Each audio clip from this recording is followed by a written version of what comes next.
meron din po siyang ibang kinakausap. Ang maganda po kasi sa ating Pangulong Duterte, open siya sa mga ordinaryong Pilipinong tulad natin. Open po siya at inaalam niya ang pulso. But every time po akong nagpupunta doon, mga siguro 3 times, 4 times na nakasama ko siya or 5 times before the election in 2022, paulit-ulit ko sinasabi yan at tinatanong kay Pangulong Duterte. Makulit na ako kung makulit, pero talagang, alam mo naman ako pag ako po ay sumuporta, todo talaga. Sagad talaga ang suporta ko. Kaya tinanong ko nun si Pangulong Duterte paulit-ulit, Mr. President, sino ba talagang susuportahan mo ngayong 2022? Siyempre, ako bilang iyong kawal, bilang iyong supporter, susundin kong sasabihin mo kasi hindi ko alam ang lahat ng galawan ng mga politiko.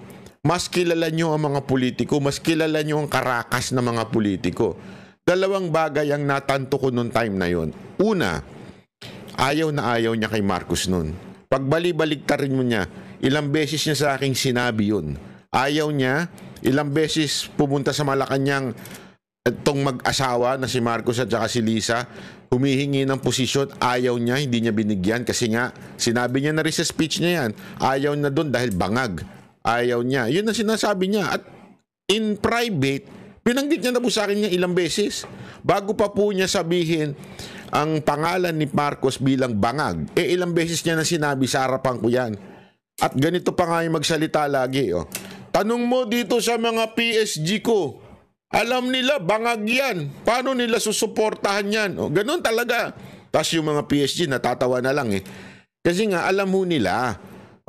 So sabi ko nga, ayaw talaga ni Pangulong Duterte. Kasi sabi ko sa kanya, Mr. President, sabihin mo lang, susuportahan ko yan. Sabihin mo sa akin na matinong tao yan at gusto mong maging Pangulo yan. Paulit-ulit niya sinasabi, ayaw niya yan. Mahinang nila lang yan at saka sablay talaga yan. At yung bangag, paulit-ulit niya sa akin sinasabi yan. Tapos, ang tinanong ko, paano na yan, Mr. President? Wala tayong mapili. Sino ba ang susuportahan ko? Ang ano nun, sabi niya, since nandyan si Inday bilang hindi na lang siya mag-i-endorso bilang respeto. Pero tinanong ko sa kanya isa-isa yung mga kandidato nun. Sino ba mga kandidato nun? Si Pacquiao, si Lacson, si Leni Robredo.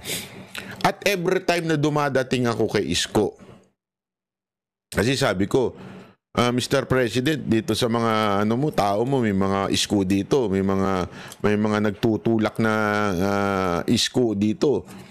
Suportado mo po ba 'yon? Hindi siya sumasagot ng diretsyo ng oo.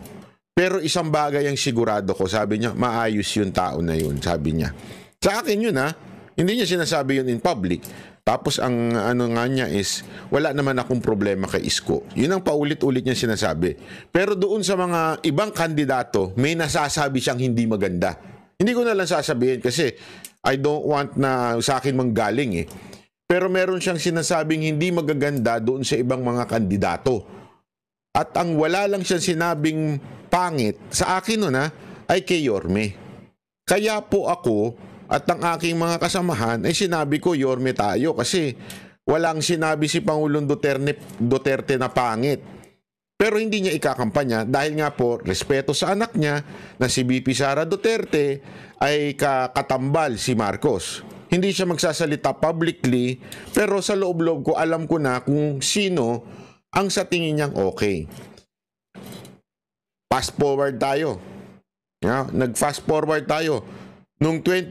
Bago mag-2025, bago itong mga issue ng ICC, yung nagpupunta po tayo ng Davao at ilang beses po natin nakasama si Pangulong Duterte. Na po siya, retired na po siya, si Marcos ng presidente. At sinabi ko, Mr. President, si Moca po tatakbo sa Maynila, District 3. O mga taga District 3 suportahan nyo naman yan kasi naku po, sabi ko sa inyo, napakaswerte nyo kay Moca. Si Moca ho talaga, pagsisilbihan po kayo niyan. Walang biro ho. Sabi ko nga sa inyo pag si Moca sumablay sa inyo, pag si Moca hindi kayo pinagsilbihan, iibuburahin ko na itong channel ko. Dahil grabe ho magtrabaho yan si Moca. Adik po magtrabaho yan. Yung sa OFW nun, pandemya na, nagtatrabaho pa yan. As in, ano yan, nasa labas lagi yan, kahit na delikado. Hindi ko nga alam dyan sa babae na yan, bakit di nagkakasakit eh. No, walang biro, hindi ko nagkakasakit siyang ngali na yan. Talagang sobrang sipag niyan. Kahit nung pandemya, hinaharap niya lahat ng OFW noon, hinahatid niya hanggang hotel. Sisiguro din niya may pagkain talaga. Ganyan po si Mocha. Kaya napakaswerte nyo, District 3 kay Mocha. Maniwala ko sa akin, napakaswerte nyo. So sinabi ko yan kay Pangulong Duterte. Sabi ko, Mr. President, si Mocha po, tatakbong konsehal ng District 3. Humihingi po siya ng tulong, ng endorsement mula sa inyo. Walang problema yan. Si Mocha pa, kaibigan ko kayo. Lagi niya sinasabi yan, kaibigan ko kayo. Si Mocha, i-endorse natin yan. Tulungan natin sa kampanya. Puntahan natin. Ako mismo magsasalita. Sabi niya po ito. Ako po mismo magsasalita at ikakampanya ko si Mocha. It's time to return the favor. Yan ang sinabi niya sa akin. Nagulat ako kasi, Mr. President, hindi ho mayor ang tatakboy ni Mocha. Ha? Konsihal lamang po. Konsihal lang. Konsihal. Tapos tinanong niya sa akin kung sino mga kasama. Tapos sabi ko, Mr. President, nasa under po siya ni Yorme. Si Yorme. Okay yan, mag-Yorme na rin ako. I-endorse ko si Yorme. Nagulat ako doon. Walang biro, hindi ako nagbibiro. And all along, akala ko, alam mo yun, baka makalimutan nito ni Pangulong Duterte. It was I think, during the siege ng KOJC yun eh. So, yun yung time na yun. Tapos, nung bago po makulong si bago po kidnapin si PRRD, bago po siya kidnapin, yung mga tao niya, yung nag-handle ng schedule niya, kinontak na ako. Pinapakontak ka ni Sir kasi tinatanong niya kailan ba yung sortie ni Yorme tsaka yung kay Mocha kasi pupunta siya sa Maynila. Alam mo yung the day na kung saan simula ng local campaign, naka-schedule na si Pangulong Duterte. Nag-usap na kami. Ako, yung team niya, si Yorme, yung tao ni Yorme, nag-usap na, nag-meeting na, nakaset na. Pupunta si Pangulong Duterte sa Tondo. At ikakampanya niya si Yorme at ikakampanya niya si Mocha. Nakaset na po yun. As in, ready na. That was before yung Hong Kong namin. Tapos, nung di okay na, nakaset na yun ayos na lahat. Ito pa nga ang para lang alam ninyo, pinapupunta ni Pangulong Duterte yung mga congressman ng District 2, District 3 at saka yung distrito na kung saan si Abante. Yung mga congressman na kaalyado ni Yorme, pinapupunta sa Davao at itataas ang kamay at magpipicture. Ikakampanya niya. So pupunta talaga si Pangulong Duterte, ikakampanya yung mga congressman na yan, kinakampanya ngayon ni VP Sara Duterte kasama si Yorme. Yun dapat ang plano. Nung nasa Hong Kong na kami, actually, ni Pangulong Duterte yan, kaya lang, parang ang doon is kung hindi siya makulong, pag uwi namin galing Hong Kong, yun na ang nangyari. Magkakasama po kami nun sa Hong Kong. Pag uwi, na kinidnap na ho si Pangulong Duterte. Kaya hindi na ako nagtataka sa ginagawa ni VP Sara Duterte. Kasi ito yung plano. Ito yung plano na delay na lang dahil nga po, dapat kasi sa launching yan yung hindi pala launching, proclamation niya gagawin niya ni Pangulong Duterte. Na delay na lang po kasi nga si VP Sara Duterte pumunta ng Dahig. Kaya ito, pinupuntahan. Sa tingin ko may pangatlo pang pupuntahan to si VP Sara Duterte. Baka pupunta itong bukas o ngayon palang araw na ito doon kung saan si Abante naman. Kung saan yung distrito ni Abante. Para talagang ikampanya ang mga kalaban ni Chua, nung isang ganong congressman at saka kay Abante. Sabi ko nga sa inyo, kaya nga alam nyo, ang titulo ko sa video na ito ay Sara Isko. Pwede rin baliktaran. Isko, Sara. Depende yan. Pero malabo kasi yung Isko, Sara. Kasi nga naman, si VP Sara Duterte, hindi na siya pwedeng tumakbong Vice President. So, Sara Isko. Sa tingin ko more on Sara Isko. You know why? Kasi yan ang hindi ko naman pinag-usapan. Wala kaming usapan ni Isko. Baka sabihin niyo nakikipag-deal si Isko sa akin. Hindi. Yan ang sinuggest ko kay Yorme. Sabi ko, boss, if I may suggest, unsolicited advice, sabi ko sa kanya, tapusin mo yung 3-term mo as a mayor. Ayusin mo ang Maynila. Sobrang pangit na talaga ng Maynila. Ayusin mo for 3 terms. Isipin nyo from 25 to 28, 28 to 31, di ba? 31 to 34, di ba? Dun sa 34, tapos na siya bilang mayor. Nakasyam na taon siya bilang mayor. Pag pinaganda niya ang Maynila ng 9 na taon, si VP Sara Duterte, presidente ng 28 hanggang 34. Pwede siyang sumunod na pangulo, si Isko. Ang ganda nun. Or, pwedeng mag-VP si Yorme ni Isko. Si Yorme ni VP Sara Duterte, di ba? So, Sara Isko. Ano sa tingin ninyo? Maganda ba yun? Sara Isko? Pwedeng-pwede, di ba? Alam mo kung bakit? Eto sa tingin ko, okay yung si Pangulong Duterte, phenomenal yan. Isang ginto na mahirap hanapin sa Pilipinas. Ginto bilang presidente. Yeah? Pero sa tingin ko, it's about time to have a young leaders. Parang si Lee Kuan Yew. Si Lee Kuan Yew, nagsimula yan bata hanggang tuloy-tuloy tumanda. Diba? Sana magkaroon tayo ng ganun. Maganda ho yung tandem ni Sara Duterte at Yorme as Vice President. Diba? Si Sara Presidente, si Yorme. Magaling na supporter ho ito si Yorme. Hindi ho ito yung nangangain Alam mo yung nangangain yung ala Leni Robredo datingan. Hindi ho. So, suporta ho ito. At sa tamang panahon, pwede ho maging presidente rin ho ito si Yorme. Diba? Wag nyo nang, eto mga kababayan, baka nandito na naman tayo, magpapabudol na naman tayo Baka mamaya, ano nyo na naman, Sara Amy Marcos, Vice President si Amy Marcos Wag nang ganun Pag nagpabudol pa naman din kayo, talagang mumurahin ko na kayong bonggang-bongga. Hindi. Tanginan yan.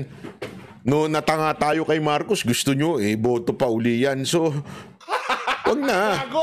Kaya mabuti na yung Sara Isko. Bahala kayo. Kung gusto ninyo, Sara Amy, bahala kayo sa ano ninyo. Basta, pero sa akin, ano mas gusto nyo? Ilagay nyo dyan. I-comment ninyo, Sara Isko o Sara Amy. Bahala kayo sa buhay nyo. Basta ako, Sara Isko yan. Maganda yan. Okay, tuloy natin.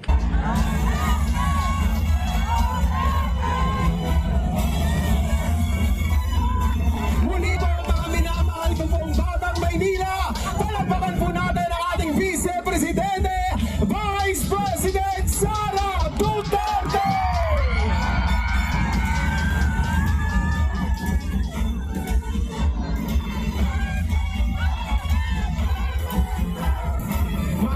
Po tayong muling magsiupo, mga minamahal ko pong Batang Maynila.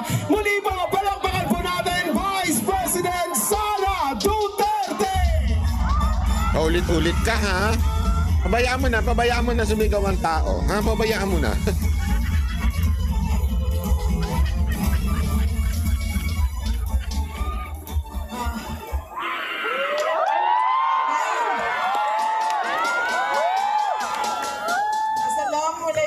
Rahmatullahi wa barakatuh. Kadayaw, mayong gabi kaninyong tanan. Magandang gabi sa inyong lahat. Kinsay kasabot dinhi. Dili kasabot. Dili. Wag na yan. Wag muna. Dili kasabot ba? unahin ko po muna ang aking mga pagpapasalamat. Una po, ang pagpapasalamat natin sa ating pinakamamahal na Mayor ng Siyudad ng Maynila, Isko Moreno Dumagosod.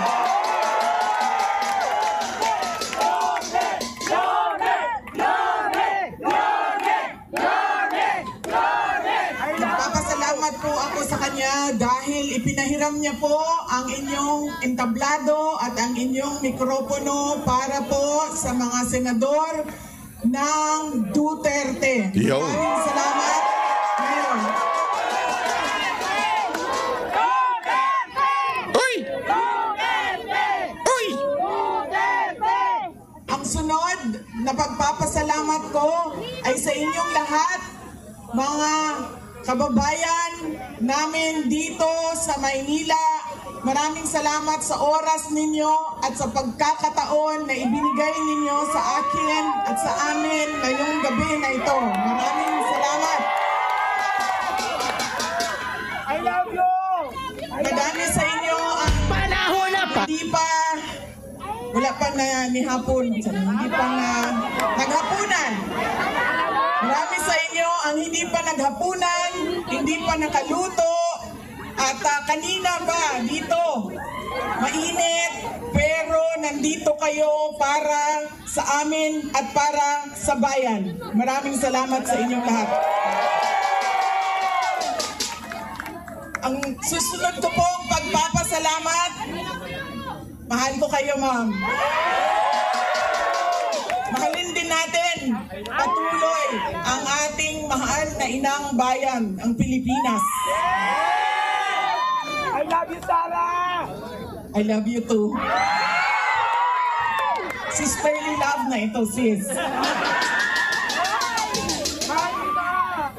Mahal ko kayo. Kaya ako nandito ngayon. Ang susunod po na pagpapasalamat ay mula po sa pamilya namin. Papasalamat po kami sa pagmamahal at suporta na ipinapakita nyo kay dating Pangulong Rodrigo Duterte. Maraming salamat po.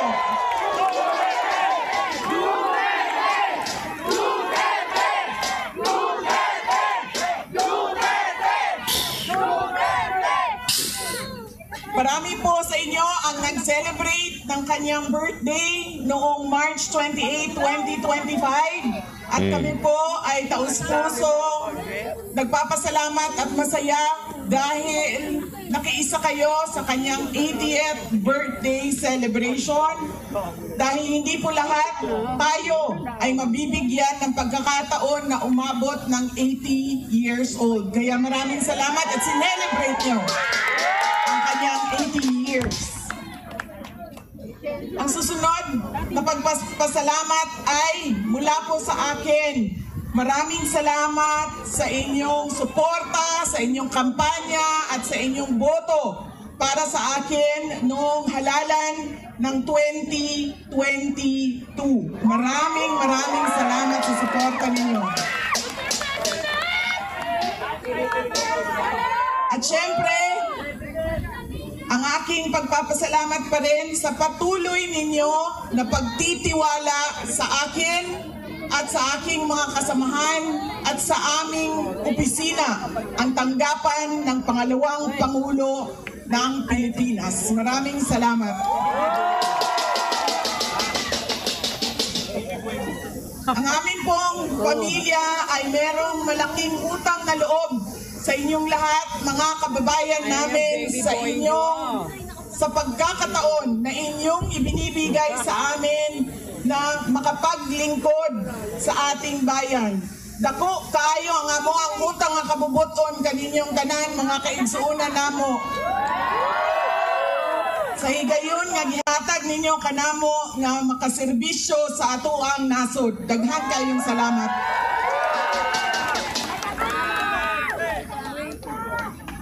Ang susunod po ay mga kampanya po ako sa inyong lahat. Tanggalin ko lang po yung seal ng... ng aking opisina. Palitan natin ng seal ng Office of the President. Yung!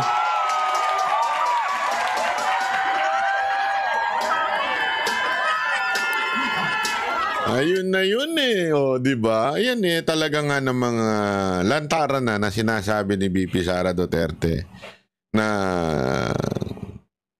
2028 is the next move. Ha? Talagang Sara Duterte for the president na ito. For president in 2028. Kaya dire-diretso na ito, ha? Actually, pwede nga, wag nang tumagal eh. Malay nyo. May mao, wag mo na ituloy. May mao, wag mo na ituloy. Malay mo lang naman, di ba? Hindi natin masabi. Ang panahon eh, ika nga eh, panapanahon lang yan. Malay mo. Yeah? Sa sobrang, alam mo na, sobrang ganun. Huh? Di ba? Malay mo, di ba?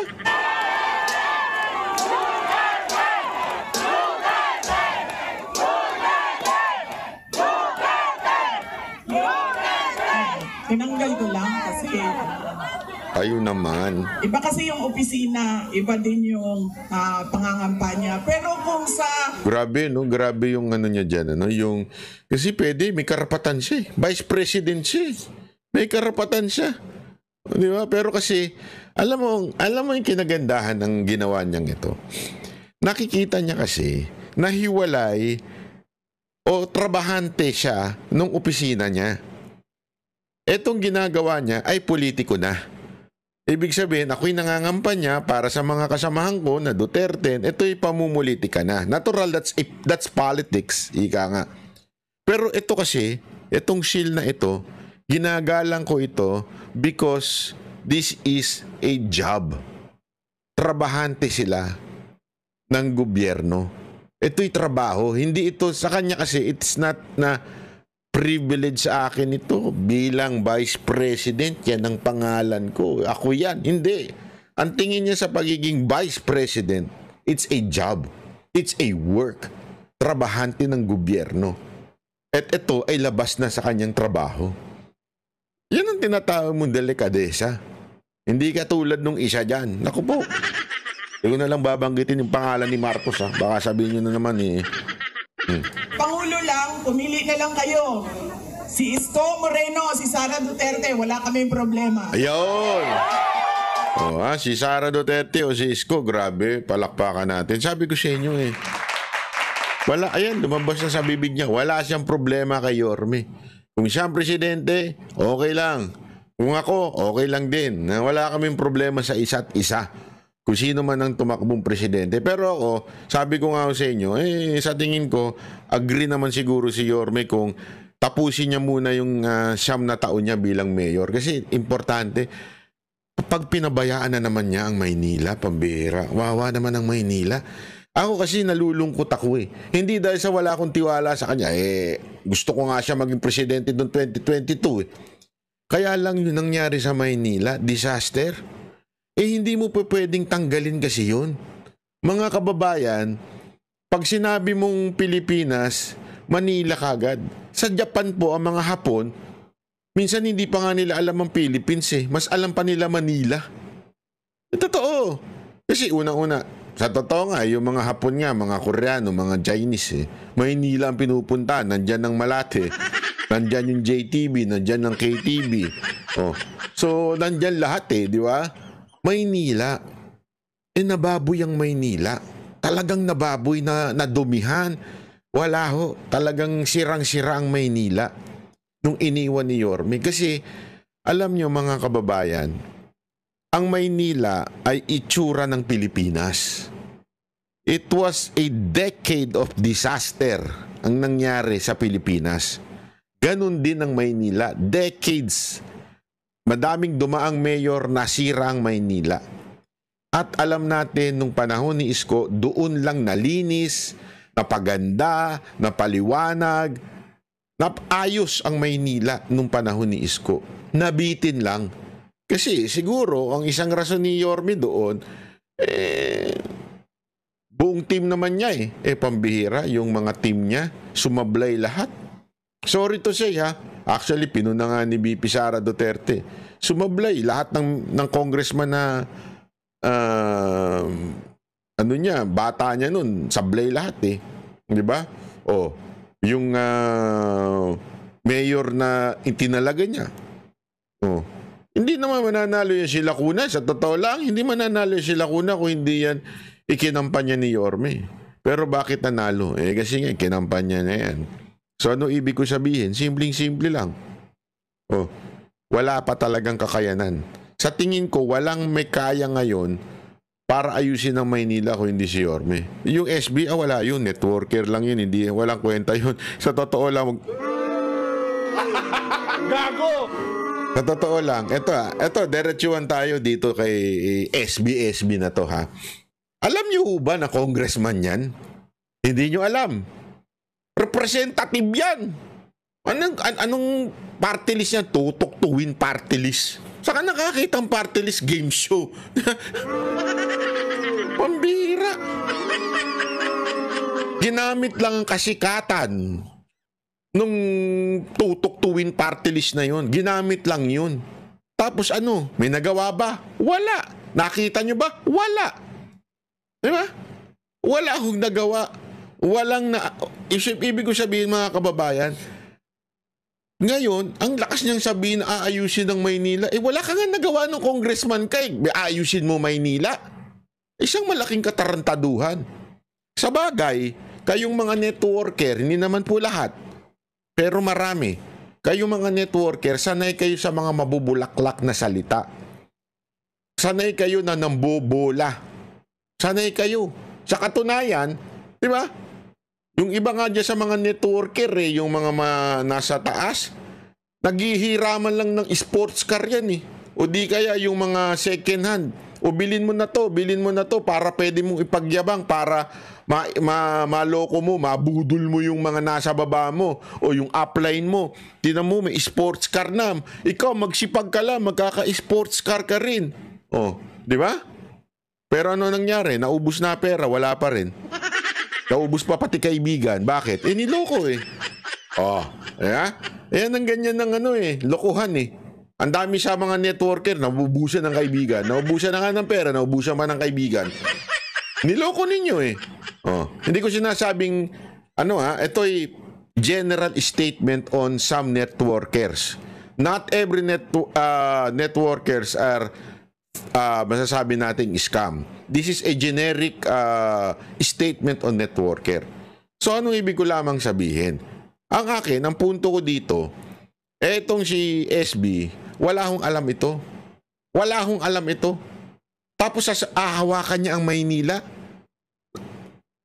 Hoy, huwag kayo madaan sa spam. Kayo mga taga Maynila, ano ba, patay gutom ba kayo mga taga Maynila? Spam lang, iboboto nyo na? Kayo nga Eto, sagutin nyo ako. Bigyan mo ako ng 3 bagay na nagawa ni SB habang congressman siya. Pag may naisagot ka, sige, laban. Pero kung wala ka may sagot at ang sagot mo lang spam puta, patay gutom ka pala. Tanungin kita ngayon. Ikaw ang tatanungin ko, mga taga Maynila. Ilan ang nagawa ni Yorme sa Maynila? Hindi mo mabibilang sa daliri ng kamay mo. Baka pati daliri ng paa mo ibilang mo.